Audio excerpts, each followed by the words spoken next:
1. veebruaril tähistati Kohila kooli 150. aastapäeva vilistlaste kokkutulekuga. Meeleoluka kontserdi näol kandsid pidupäeva sõnumi edasi vilistlased vilistlastele.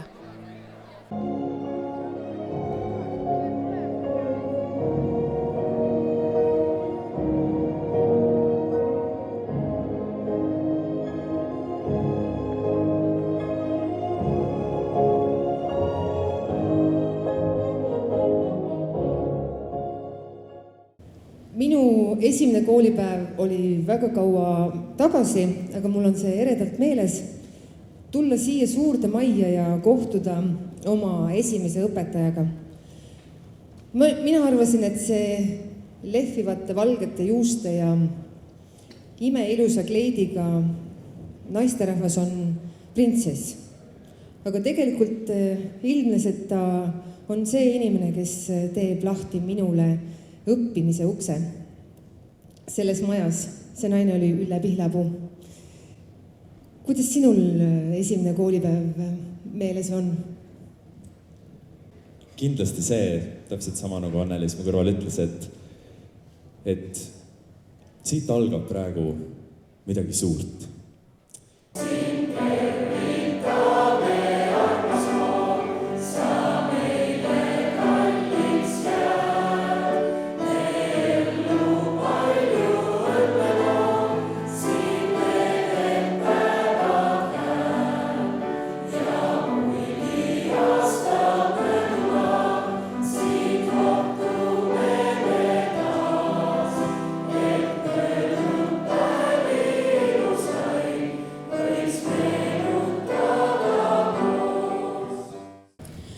Käesolevat õppeaastat alustasime uues õppekorpuses, mille ehitust finantseeris vaid Kohila vald. Igapäevaselt õpib meie koolis täna 928 õpilast ja koolis töötab 128 töötajat. Meil on etteõtlik, isamaalisust, keskkonnahoidlikkust, tervislikkust ja koostööd väärtustav organisatsioon. Julgen väita, et koolis eluproov on sirge ja kogukond on haridust toetav. Võib öelda, et Kohila kool tunnetab vilistlaste toetust. Kooli on toetatud annetustega, vilistlased räägivad kaasa igapäevastes koolikorralduslikes küsimustes ja on väga palju pühendanud aega meie kooli tänastele õpilastele, tulles ikka jagama tundidesse oma teadmisi, oskusi ja kogemusi.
Aasta oli 1992.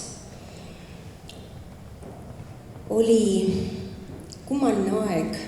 Me olime nii vaesed.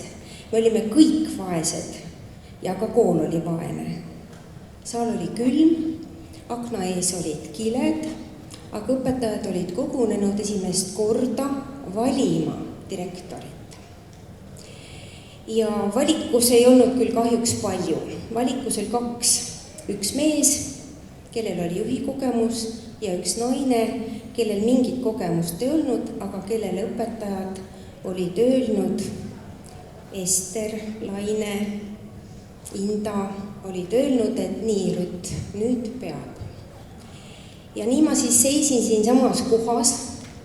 Mul oli peos ettevalmistatud kõne, kuklas kumisemas Saint-Exupéry lause südamega nägemisest ja ma olin kohutavalt närvis ning siis öeldi, et valimist ei toimu, sellepärast, et esimene, see parem, see juhi kandidaat oli võtnud oma avalduse tagasi ja ei tulnud Kohilasse üldsegi mitte. Ja nii sai minust direktor ja ma teadsin, et see on tohutu võimaluse aeg.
Aga nüüd, kui rääkida üks mehistumise lugu ka natuke, võib-olla läheb tekstist välja, see võimna, see saal oli mul koduks siin, sõna otseses mõttes.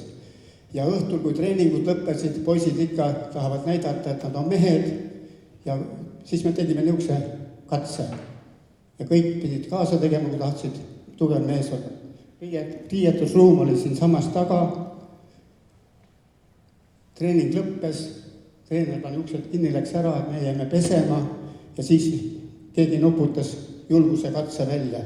Joosta alasti läbi selle saali, teise korruse koridori juures, tüdrukute WC-ni ja puudutada ukselinki.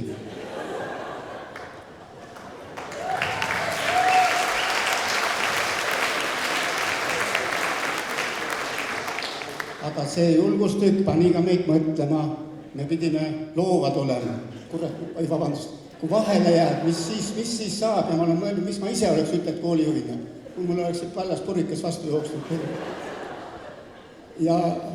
Aga me olime ka läbi mõelnud, võtsime ühe spordikoti, riietaöös on riideid küll, mis siis toppisime sisse ja panime viimase akna laua peale. Kui vahele jääme, siis ütleme, poisid kiusavad meid, panid minu riided siia, ma ei saa ju, ma pean alasti tulema. Aga õnneks ühe korra tegime selle katse ära ja korduskatset ei olnud vaja teha. Kõik läbisid selle.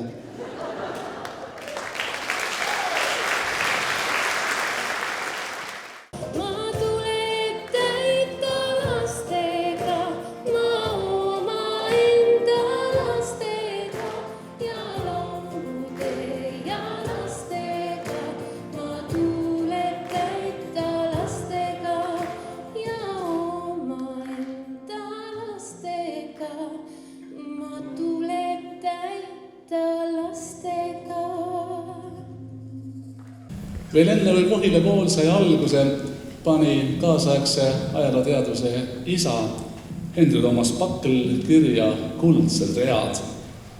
Ta märkis, et kui vanasti olid rikkamad need maad, mille loodus oli külluslikum, siis tänapäeval need maad, mille inimesed on targemad. 160 aastat tagasi ja ikka veel nii tänapäevani. Mis on täna Kohilas teistmoodi võrreldes ajaga, kui toimus eelmine kokkusaamine? Kohila on selle aja jooksul palju ehitanud, renoveeritud on lasteaiad, renoveeritud on tervisekeskus, oleme rajanud palju kergliiklusteid, aga ilmselt kõige olulisem on see, et valminud on gümnaasiumi algklasside maja. See investeering on märgilise tähendusega meil ja näitab seda, et haridus on jätkuvalt Kohila elus üks kõige olulisemaid valdkondi.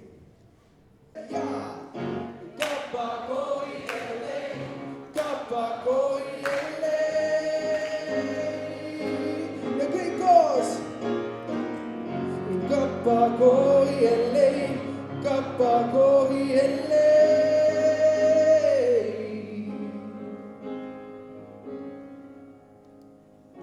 Kappakohi ellei, kappakohi ellei.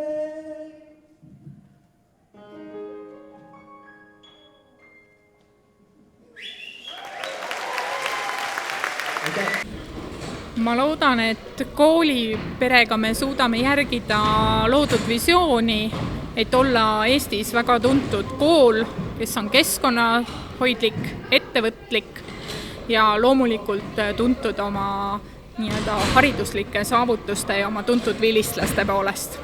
Ma loodan, et Kohilas kestab kool veel järgmised 150 aastat. Ma arvan, mis Kohila kooli puhul kõige olulisem on lisaks nendele teadmistele, mida kool ja õpetajad meile andnud on just igasugused kõrvalasjad. Meie ajal oli hästi palju erinevaid ringe, sporti tehti, muusika on siin kogu aeg au sees olnud ja me käisime väga palju reisimas. Juba nõukogude ajal sõitsime läbi Moskvad, Leningradid, me käisime Karpaatides, rääkimata siis Eesti erinevatest kohtadest. Ja ma arvan, just selline mitmekesisus ja kooliväline töö lisaks õppimisele valmistab eluks võib-olla palju rohkem ette kui lihtsalt teadmiste omandamine. Nüüd kohtusin koridoris ühe toreda abielupaariga, kes tuleb välja, et on siin üle 40 aasta tagasi koolis ka tutvunud ja teineteist leidnud. Oli ju niimoodi, et noortemate klasside tüdrukud vaatasid ikka vanemate klasside poisse, see oli ju praktiliselt seadus. Jaa, aga siis mina ei võinud isegi mitte unistada, et kuna Algert oli sellel ajal ka kooli nagu siis boss, et siis me kõik väikesed noored tüdrukud vaatasime ikka temale ju alt üles ja keegi ei osanud unistadagi, et kunagi sellise poisi naiseks võib saada, aga see unistus täitus. Kas ma nüüd punastasin ka natuke või olen nii meelitatud? Tegelikult elu on selles mõttes väga huvitav, et inimesed leiavad teineteist väga erinevates kohtades, aga üldjuhul on see kool, on see lasteaed, kui ma meenutan ülikool, kui ma meenutan oma Kohila kooli aegu, meenutan oma Tallinna Tehnikaülikooli aegu, tollel TPI tähendab, et need sõbrad, kes olid tollel ajal, on ka täna. Et täna õnn on igal pool, siis mu mõtteid täidab üks ja ainus soov, et ka homme veel võiks samamoodi olla kõik. Mu juures endist viisegi nüüd saab. Uuesti maailma teed on lahti, ma laulma kipun, sest et lausa õnne tippul olen nüüd. Kui mu kõrval vaid päevi ja maad ilusaid, käime läbi koos kõik maailma teed. Uuesti maailma teed on lahti, ma laulma kipun, sest et lausa õnne tippul.